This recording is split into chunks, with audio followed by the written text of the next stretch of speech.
Succeeding in life is not usual. It's unusual.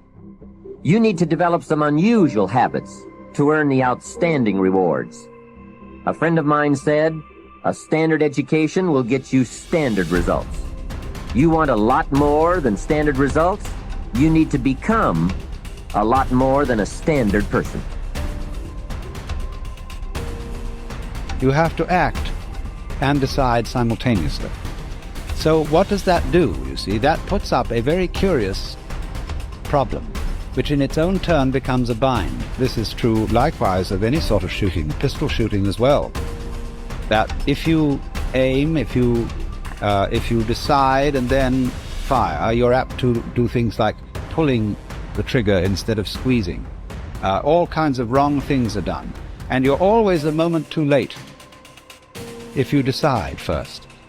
To try and act quickly enough so that you overtake the preliminary decision. To try not to decide first. And that is an impossible problem. We intend to when the idea strikes us, and we intend to when the emotion is high. But now if you don't translate that into action fairly soon, now the intent starts to diminish.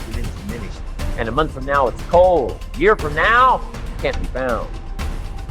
So act. Set up a discipline when the emotions are high and the idea is strong and clear and powerful.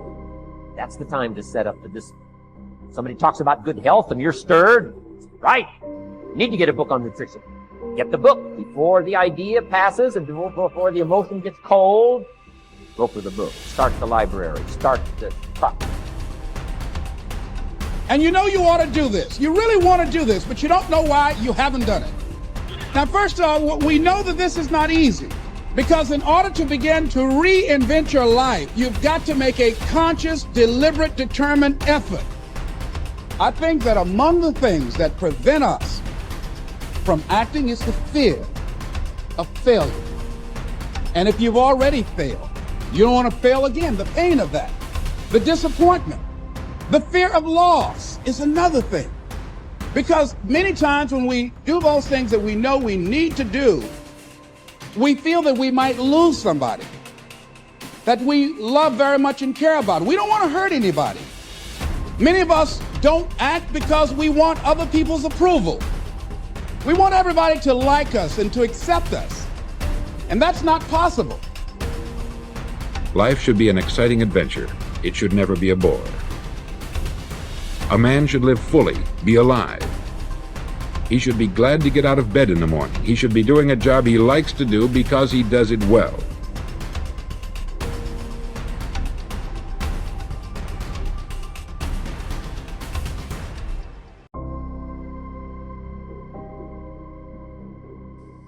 The fifth law of happiness is the law of expression, which states that whatever is expressed is impressed, and whatever is impressed is expressed.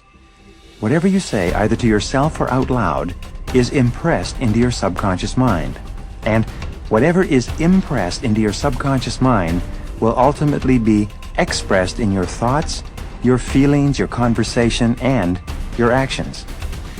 The more emotion that you use to express any thought or idea, the more deeply it will be impressed into your subconscious mind, and the more rapidly it will be re-expressed in your life. Whatever you say with conviction triggers thoughts, ideas, and actions consistent with those words, so be sure to pick your words carefully.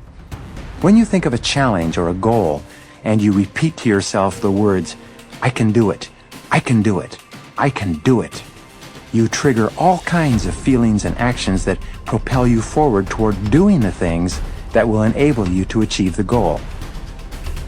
The sixth law of happiness is the law of reversibility.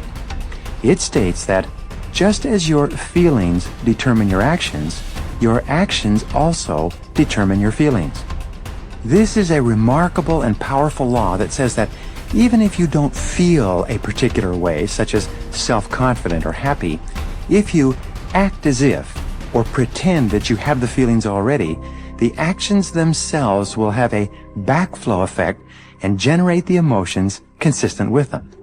When you act in a certain way, the actions themselves trigger thoughts, images, feelings, and attitudes that are consistent with those actions. You can, in effect, control much of the content of your mental and emotional life simply by moving your body in such a way that it's consistent with the way in which you wish to think and feel. The seventh law of happiness is the law of visualization, which states that ideas and images tend to awaken emotions and feelings that correspond to them. When you create clear mental pictures of yourself as happy, positive, and optimistic, these mental pictures will trigger feelings and actions that actually lead to your being happy, positive, and optimistic.